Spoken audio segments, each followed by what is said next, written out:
Today I installed a belt clip on my Ruger LCP. I went online and purchased the Kel Tec belt clip intended for the P3AT. It fits on the Ruger LCP with just slight modification.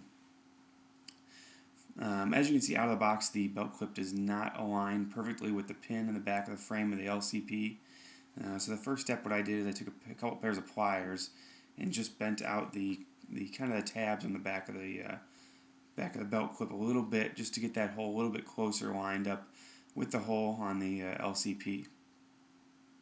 Next step was to punch out the pin in the back of the LCP. This was pretty easy, just tapping it out with a little punch and a hammer. Came out pretty easily. The new pin that comes with the belt clip is slightly larger in diameter than the hole on the LCP. So there's two routes you can take. Some people choose to file down the pin a little bit. Actually, some people choose just to shove that pin through there. I did not want to do that, so I took a pair of calipers and measured the new pin, and it was 5/32 in diameter. So I took a 5/32 drill bit and by hand actually kind of bored out that hole a little bit larger. Didn't have to do much, but made it just a little bit larger where I could tap that new pin through there without too much effort. So then I lined up the belt clip on the other side.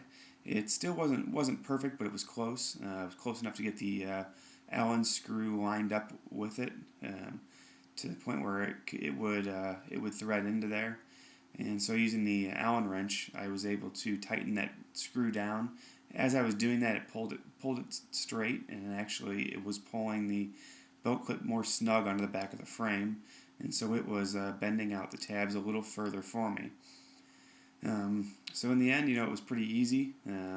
It's a nice little option to have on the gun for days when you need those, when you're out jogging, or you need to kind of that deep concealment, and you want to just throw it in the waistband really quickly and not use a pocket holster. So it was a 10-minute job overall, pretty easy. Well worth the $11 I spent on the belt clip.